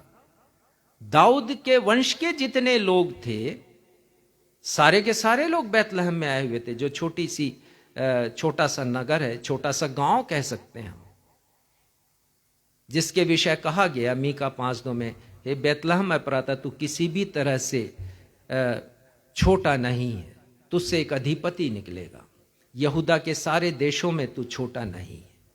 तो लोगों की भीड़ थी खचाखच, और ऐसे लोगों के मध्य में ढूंढना एक बालक को मुश्किल काम, लेकिन उन्होंने ढूंढा है, गडरियों ने खोजा है यीशु को और पाया है। लिखा जैसा कहा गया था वैसा ही उन्होंने सुनकर और देखकर परमेश्वर की महिमा की है। जब हम खोजते हैं यीशु को, जब हम खोजते हैं परमेश्वर को, तो ऐसा हो नहीं सकता कि हम परमेश्वर को धन्यवाद ना दें, हम परमेश्वर की प्रशंसा ना करें। और यही बात भजन संहिता 104 के 33 पद में लिखा है, मैं जीवन भर यहोवा का गीत गाता रहूंगा, जब तक मैं बना रहूंगा तब तक अपने परमेश्वर का भजन गाता रहूंगा। स्तुति करते हुए ये लोग लौटे हैं। दूसरी खोज ज्योतिषियों की खोज है, और जिसका विवरण हमें मत्ती रचित सुसमाचार उसके 2 अध्याय में मिलता है। और यहाँ ये नहीं लिखा है कि कितने ज्योतिषी थे, लिखा है कई ज्योतिषी, लेकिन हम 3 ज्योतिषी इसलिए कहते हैं क्योंकि 3 भेंटें अर्पित की गई हैं प्रभु यीशु मसीह को। और ये आए हैं, उनका वर्णन पहले हमें मिलता है कि वो हेरोदेस की दरबार में आए हैं, राजा हेरोदेस, जो उस समय बहुत महान राजा था, हेरोद द ग्रेट कहा जाता था। और एक दिन मैं देख रहा था टेलीविज़न में, डिस्कवरी में देख रहा था, और एक और चैनल आता है TLC, उसमें देख रहा था हेरोदेस महान ने जो महल बनाए हैं, और समुद्र किनारे और समुद्र के भीतर भी उन्होंने महल बनाए थे, बड़ा अद्भुत था। और उसकी रिपोर्टिंग करने वाले उनके विषय में बता रहे थे कि कैसे उन्होंने सारी व्यवस्था यरूशलेम में की थी। और ये ज्योतिषी पहुंचते हैं। मैं समझता हूं कि ये ज्योतिषी शब्द हिंदी बाइबल का अच्छा नहीं है, क्योंकि ज्योतिष से एक दूसरा विचार मन में आता है, परंतु अंग्रेजी के अधिकांश बाइबल्स में ये वाइज मैन करके शब्द आया है ज्योतिषियों के लिए। कुछ एक बाइबल में मैगी शब्द आया है, NIV में मैगी आया, उससे मैं सहमत नहीं हूं। वाइज मैन, क्योंकि परमेश्वर के वचन में लिखा है, एक पद निकालिएगा, भजन संहिता 14 अध्याय का 2 पद। ये बुद्धिमान लोग थे जो परमेश्वर के सितारे को फॉलो करते हैं। स्वर्गीय निशान को जो लोग फॉलो करते हैं, अनुसरण करते हैं, उसके पीछे चलते हैं, हमेशा वो बुद्धिमान लोग होते हैं। तो हमें भी बुद्धिमान बनना है परमेश्वर की दृष्टि में। भले संसार की दृष्टि में मैं और आप मूर्ख हूं, पर परमेश्वर की दृष्टि में बुद्धिमान हमें बनना है। पढ़िएगा भजन संहिता 14 उसका 2 पद। परमेश्वर ने स्वर्ग में से मनुष्यों पर दृष्टि की कि देखे कि कोई बुद्धिमान, कोई परमेश्वर का खोजी है या नहीं। हाँ, ये परमेश्वर के खोजी थे, क्योंकि ये कह रहे हैं हेरोद से कि यहूदियों का राजा जिसका जन्म हुआ कहाँ है, वो महान व्यक्ति, हम उसका दर्शन करने के लिए आए। ये बुद्धिमान लोग थे जिन्होंने स्वर्गीय संकेत को पहचाना है, और 2 वर्ष पहले पहचाना है। इनकी खोज साधारण नहीं, असाधारण खोज है। 2 वर्ष तक इन्होंने उस सितारे को फॉलो किया, उसका अनुसरण किया है। 2 वर्ष तक एक कठिन यात्रा उन्होंने पूरी की है। और लिखा है पूर्व देश से, तो पूर्व देश से यरूशलेम पहुंचने के लिए बिना रेगिस्तान को पार किए संभव नहीं है यात्रा पूरी करना। तो बहुत कठिन यात्रा थी वो, और उन्होंने पूरा किया। बहुत से विद्वान कहते हैं कि ये ज्योतिषी प्रभु यीशु मसीह के जन्म के अवसर पर उपस्थित नहीं हुए, जन्म के 2 वर्ष के बाद उपस्थित हुए हैं।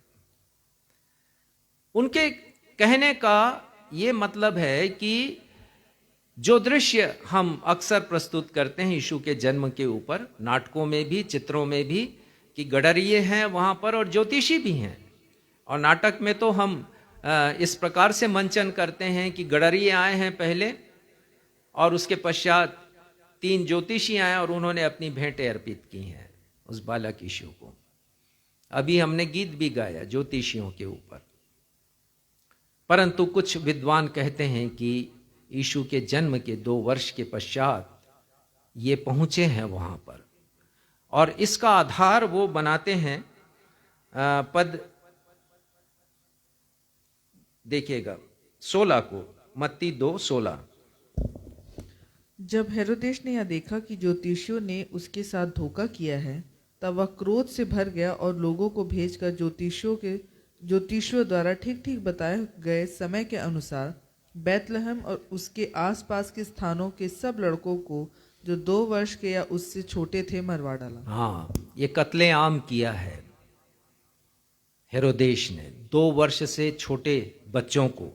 और यदि आप पढ़ें यहाँ पर 7वां पद, 2 अध्याय का 7वां पद मत्ती, तब लिखा, तब हेरोदेस ने ज्योतिषियों को चुपके से बुलाकर उनसे पूछा कि तारा ठीक किस समय दिखाई दिया था। तो यहाँ पर नहीं लिखा गया है कि 2 वर्ष पहले दिखाई दिया, लेकिन यहाँ 16 पद में जो हमें संकेत मिल रहा है उसके अनुसार हम जानते हैं कि 2 वर्ष पहले उन्हें ये तारा दिखाई दिया था। तो ये तो पहली बात है कि 2 वर्ष से छोटे बच्चों का कत्लेआम हुआ है। लेकिन जो प्रमुख बात है वो ये, यहां पर हम पढ़ते हैं 9वां पद। वे राजा की बात सुनकर चले गए और जो तारा उन्होंने पूर्व में देखा था वह उनके आगे आगे चला और जहां बालक था उस जगह के ऊपर पहुंचकर ठहर गया। तो बालक कहाँ था? 11 पद में लिखा है, पढ़िए। उन्होंने उस घर में उस घर में, तो बालक घर में था। और अक्सर हम दृश्य बना देते हैं, जो चरणी का जो दृश्य है, गौशाले का दृश्य है, हम वहीं पर ही बता देते हैं कि ज्योतिषी आए, लेकिन यह घर है, ये गौशाला नहीं है। तो ऐसा कहते हैं विद्वान लोग कि यीशु के माता पिता नासरत से जब आए बैतलहम, तो बैतलहम में ही रहने लगे, गौशाला छोड़ दिया, उन्होंने एक घर लिया हुआ है और वहां पर हम वो दोनों हैं। तो 2 वर्ष की खोज उनकी पूरी हुई है। यदि जन्म के तत्काल बाद पहुंचते ज्योतिषी तो उस बालक को ढूंढना बड़ा आसान था, यीशु को ढूंढना। लेकिन 2 वर्ष के बाद बहुत कठिन हो गया, इसलिए कत्लेआम किया गया।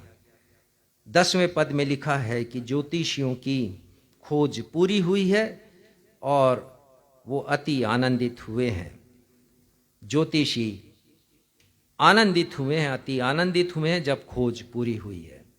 और भजन संहिता 105 में हमने पढ़ लिया कि जो यहोवा को खोजते हैं परमेश्वर पिता उन्हें आनंद से परिपूर्ण करते हैं। तीसरी खोज है हेरोदेश की खोज, जिसके कुछ खोज को हमने देख लिया और ये स्वार्थी खोज थी। हेरोदेश नहीं चाहता था कि उसके सिवाय कोई और राजा बने। और जब आप पढ़ेंगे 2 अध्याय तो वहां पर लिखा है 3 पद में कि जब सुना हेरोदेश ने कि एक राजा का जन्म हुआ है, तो लिखा है यहां पर 3 पद में, यह सुनकर हेरोदेश राजा और उसके साथ सारा यरूशलेम घबरा गया। राजा घबरा गया है। और जितने भी एरिस्टोक्रेट लोग हैं जो राजा के इर्द गिर्द हैं, उसके सभासद हैं, प्रमुख लोग हैं यरूशलेम के, वो सारे घबरा गए हैं। और घबराने का कारण ये था कि राजा के घर में राजकुमार पैदा होता है, राजा नहीं। पर यीशु मसीह जन्म से राजा हैं। यशाया 9:6 में लिखा है, प्रभुता उसके कांधे पर होगी, उसके राज्य का कभी अंत नहीं होगा। तो यीशु जन्म से राजा हैं। तो एक एक शब्द जो परमेश्वर के वचन में लिखे गए हैं बड़े महत्वपूर्ण हैं और हमें शिक्षा देते हैं कि यीशु राजा हैं, जन्म से राजा हैं। और इसीलिए हेरोदेश राजा घबरा गया है। और 2 प्रतिक्रियाएं हैं उसकी, जिसमें प्रथम प्रतिक्रिया 3 पद में हमने पढ़ लिया कि वो घबरा गया, और 16वें पद में लिखा है कि वो क्रोध से भर गया।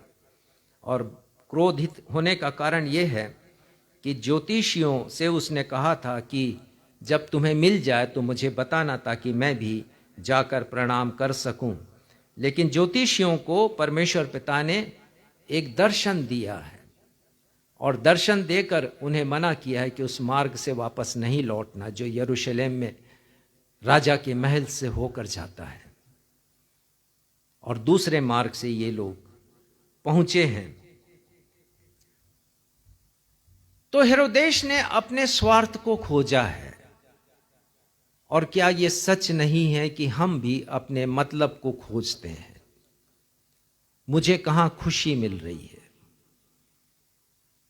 मुझे कहां पर संतुष्टि मिल रही है, उन क्षेत्र में हम जाते हैं, उसे खोजते हैं। पर हमें यीशु को खोजने की आवश्यकता है।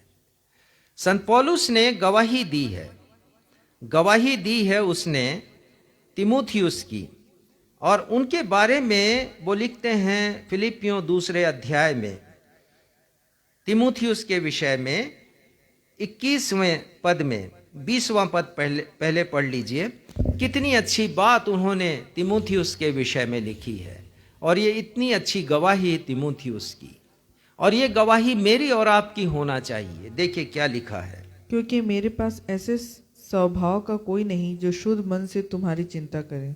21वां पद। क्योंकि सब अपने स्वार्थ की खोज में रहते हैं, ना कि यीशु मसीह की। हाँ, संत पौलुस कह रहे हैं फिलिपियों की कलीसिया को कि मैं तुम्हारे पास तीमुथियुस को भेजूंगा, क्योंकि उसका जो स्वभाव है मसीही आचरण है, उस जैसा आचरण और किसी का नहीं है। और आगे लिखते हैं कि सब अपने स्वार्थ की खोज में रहते हैं, यीशु की खोज में नहीं रहते।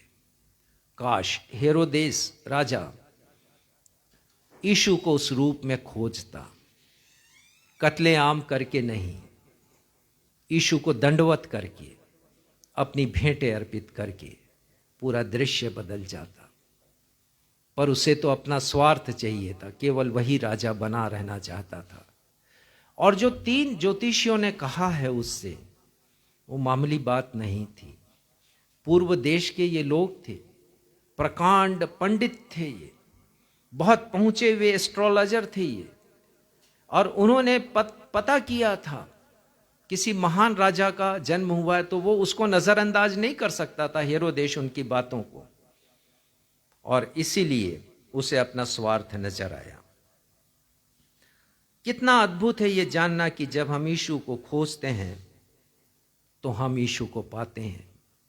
लेकिन इससे भी बढ़कर बात यह है कि यीशु ने हमें खोजा है। संत लूका ने प्रभु यीशु को एक उद्धारकर्ता के रूप में प्रस्तुत किया है अपने सुसमाचार में, और उद्धारकर्ता का अर्थ ही है वो जो खोजे, मनुष्य को खोजे। तो यीशु मसीह स्वयं खोजने आ गए हैं, खोए हुए लोगों को, भटके हुए लोगों को खोजने के लिए आए हैं। और उन्होंने पृथ्वी पर अपने आगमन के उद्देश्य को लूका रचित सुसमाचार 19 अध्याय के 10वें पद में प्रकट किया है कि वो क्यों आए, इस दुनिया में क्यों आए। ये ठीक उस समय उन्होंने कहा जब वो जक्कई के घर में थे, और जक्कई लोगों की दृष्टि में एक पापी मनुष्य था, वो बहुत धनवान था, और यीशु उसके घर में आए हैं। और लिखा है कि बड़े आनंद के साथ जक्कई यीशु को अपने घर लेकर आया है। उसका जीवन परिवर्तित हुआ है, उसने अपनी संपत्ति दान कर दी है, आधी संपत्ति कंगालों को। और वो कहते हैं, पश्चाताप करता हूं, यदि मैंने किसी का अनर्थ करके कुछ ले लिया, 4 गुना फेर देता हूं। तब यीशु कहते हैं, पढ़िएगा 10वां पद, लूका 9 और 10वां पद, 19, लूका 19 क्षमा करेंगे, उसका 10वां पद। क्योंकि मनुष्य का पुत्र खोए हुए को ढूंढने और उनका उद्धार करने आया। प्रभु यीशु मसीह कहते हैं, मनुष्य का पुत्र एक उद्धार करता, खोए हुओं को ढूंढने और उनका उद्धार करने आया। गडरियों को संदेश यही था, उद्धारकर्ता ने जन्म लिया। उन्होंने देखा, खोजा, देखा और पाया। आज हमें भी जरूरत है इस बात की कि हम उस उद्धारकर्ता को खोजें, सही अर्थों में खोजें, ताकि हमारी खोज पूर्ण हो सके, हम खुशियों से और भी ऊंचे स्तर, आनंद को प्राप्त कर सके। तो लूका जो वैद्य थे और अपने जमाने के प्रसिद्ध चिकित्सक रहे होंगे, उन्होंने सुसमाचार को लिखा, हर दृष्टिकोण से उसे नापतोल कर एक वैज्ञानिक की दृष्टि से लिखा है।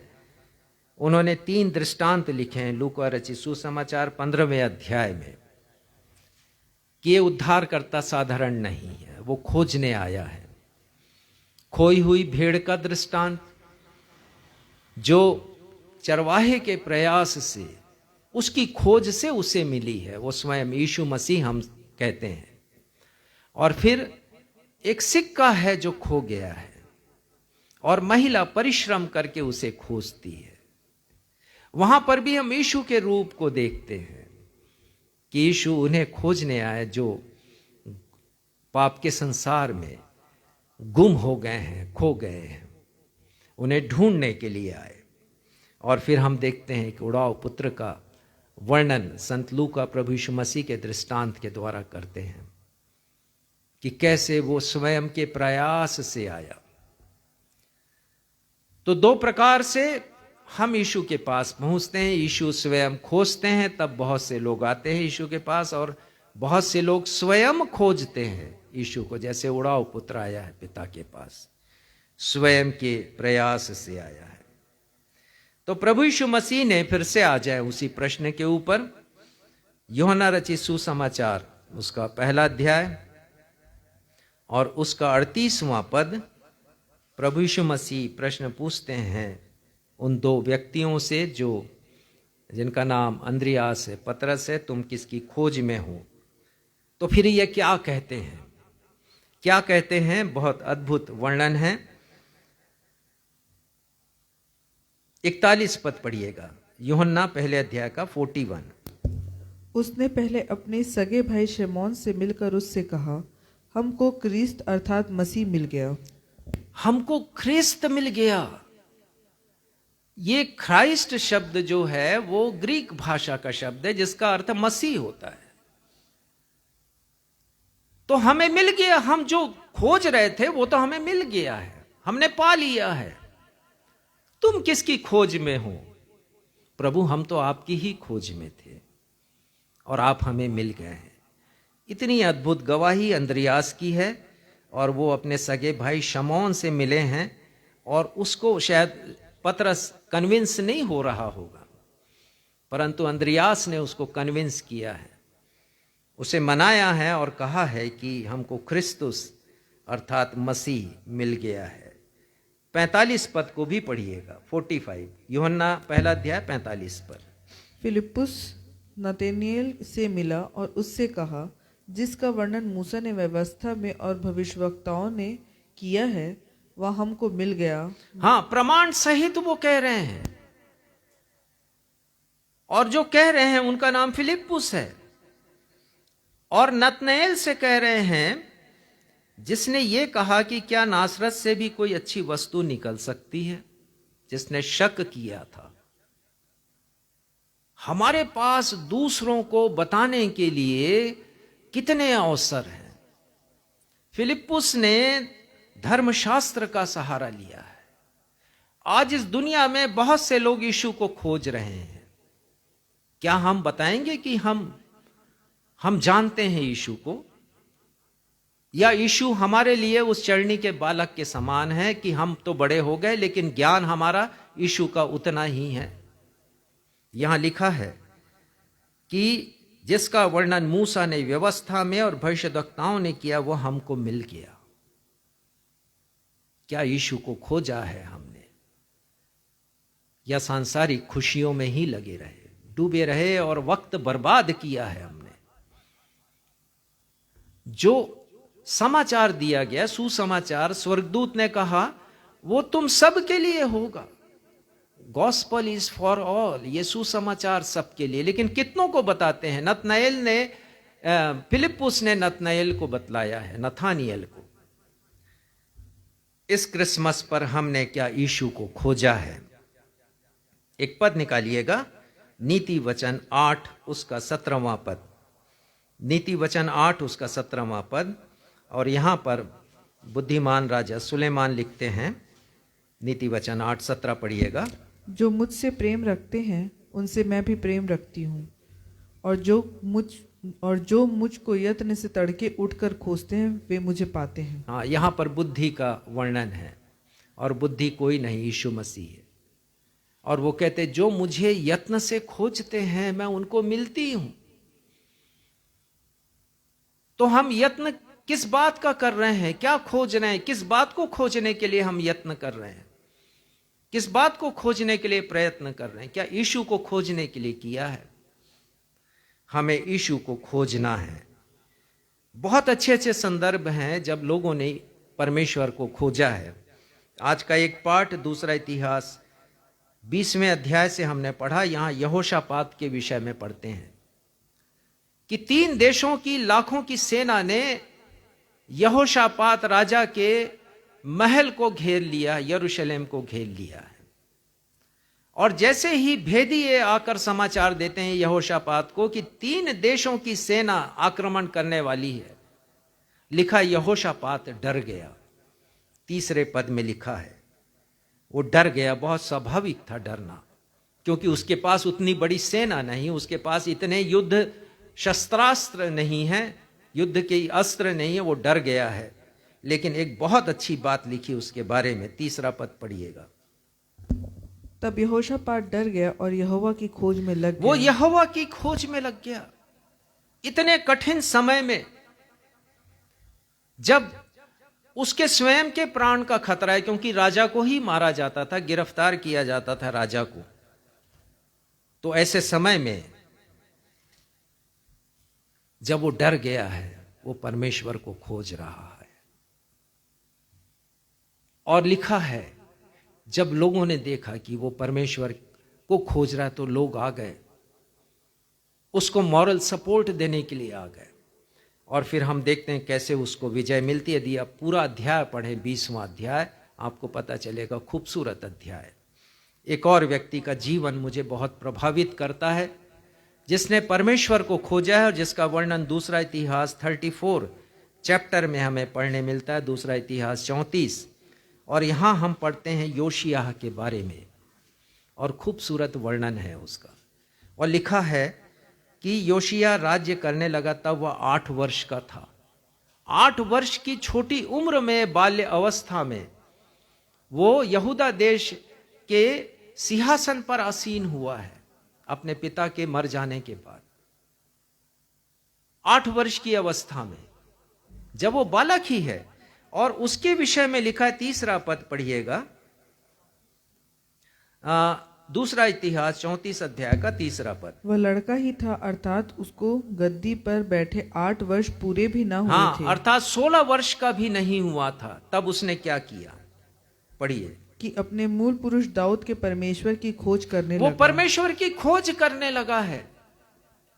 तो क्रिसमस पर्व को हम साधारण न लें कि ऐसे ही बिता दें क्रिसमस पर्व को, कि आनंद खुशियां मनाने का ये पर्व है, पर खोजें तो, जाने तो परमेश्वर को। ये 16 वर्ष की मेरे और आपके लिए कितना बड़ा उदाहरण है। 16 वर्ष का ये टीनेजर लड़का है, इसने सांसारिकता को छोड़ दिया। इसके पास तो चुनाव करने के अनेक कारण थे कि अभी तो मैं बच्चा हूं, मैं भी मौज मस्ती कर लूं, जैसे पूर्व के राजाओं ने किया है, मस्ती भरा जीवन व्यतीत किया है। इसके पास भी कारण था, पर उसने इसे कोई कारण नहीं बनाया। अब मूल पुरुष दाऊद के समान परमेश्वर की खोज में लग गया। तो हम भी खोजें यीशु को, तीमुथियुस के समान, जिसने स्वार्थ की खोज नहीं की, आनंद की खोज नहीं की, सांसारिक खुशियों की खोज नहीं की, लेकिन यीशु को खोजा है उसने। हम भी यीशु को खोजें और जानें कि यीशु की ये जो बाइबल का परमेश्वर अपने खोजने वालों से प्रसन्न होता है। इब्रानी 11:6 में लिखा है, विश्वास के बिना उसे प्रसन्न करना अनहोना है। और वो अपने खोजने, और विश्वास ये करना कि परमेश्वर है और वो अपने खोजने वाले को प्रतिफल देता है। तो यदि हम परमेश्वर का प्रतिफल चाहते हैं, यीशु को खोजें, संसार को नहीं। इस वचन के द्वारा परमेश्वर पिता हम सबों को अपनी बेशुमार आशीषों से परिपूर्ण करें। आइए फिर से हम उस गीत को गाएं, गगन पे जो देखा सितारा, बना हम सफर वो हमारा, हम अकेले नहीं, वी आर नॉट एलोन। ज्योतिषियों ने यदि अनुभव किया होगा कि they are not alone but God was with them, तो हमें भी विश्वास करना है।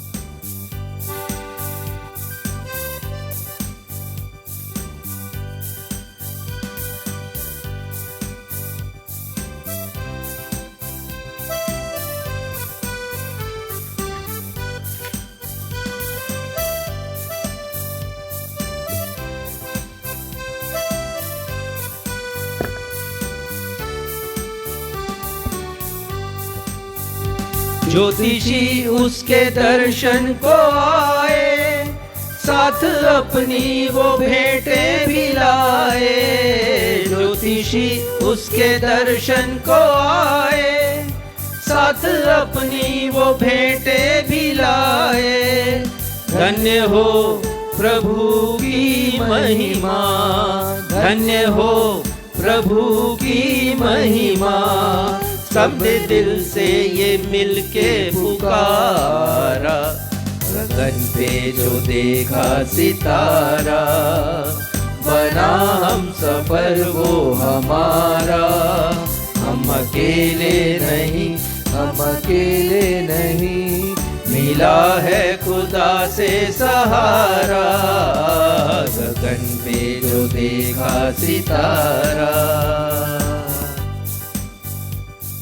आशीष वचन हम ग्रहण करेंगे और पहले हम एक प्रार्थना करेंगे। हमारे परमेश्वर पिता, हम हृदय की गहराइयों से धन्यवाद देते हैं कि आज के वचन के द्वारा आपने हमें आशीषित किया है। पिता, पवित्र आत्मा को हृदय से धन्यवाद जिन्होंने संभव किया कि हम इस प्रकाशन को देख सकें इस रूप में। होने दीजिए पिता कि हम क्रिसमस पर उन लोगों के साथ शामिल ना हों जो केवल सांसारिक खुशियों की अपेक्षा करते हैं, उसकी खोज में रहते हैं, परंतु हम यीशु को खोजें जैसे गडरियों ने खोजा है, पाया है, आनंदित हुए हैं। ज्योतिषियों ने कठिन परिश्रम किया, खोजा है, ढूंढा है, पाया है, अति आनंदित हुए हैं। पिता, हम भी उस रूप में यीशु को खोजें अपने जीवन में और उनकी करीबी में, उनके ज्ञान में हम सब बढ़ते जाएं। धन्यवाद देते हैं पिता फिर से इस प्रकाशन के लिए, और धन्यवाद देते हुए अपनी इस प्रार्थना को अपने उद्धारकर्ता प्रभु यीशु मसीह के ही नाम से मांग लेते हैं। सुनिए, ग्रहण कीजिए। कलीसिया कहे आमीन। आशीष वचन ग्रहण करेंगे। अब मैं आप सभी को परमेश्वर के सुरक्षामयी हाथों में अनुग्रह के वचन के साथ सौंप देता हूँ। ये वचन आपके आत्मिक जीवन की उन्नति कर परमेश्वर पिता के चुने हुए लोगों के साथ उत्तराधिकार पाने में सहभागी बना सकता है। उसी अद्वैत परमेश्वर पिता का प्रेम, हमारे उद्धारकर्ता प्रभु यीशु मसीह का अनुग्रह और शांतिदायक पवित्र आत्मा की सहभागिता हम में से प्रत्येक के साथ अब से लेकर हमारे उद्धारकर्ता प्रभु यीशु मसीह के दूसरे आगमन तक हमेशा बनी रहे। कलीसिया कहे आमीन। जय मसीह की।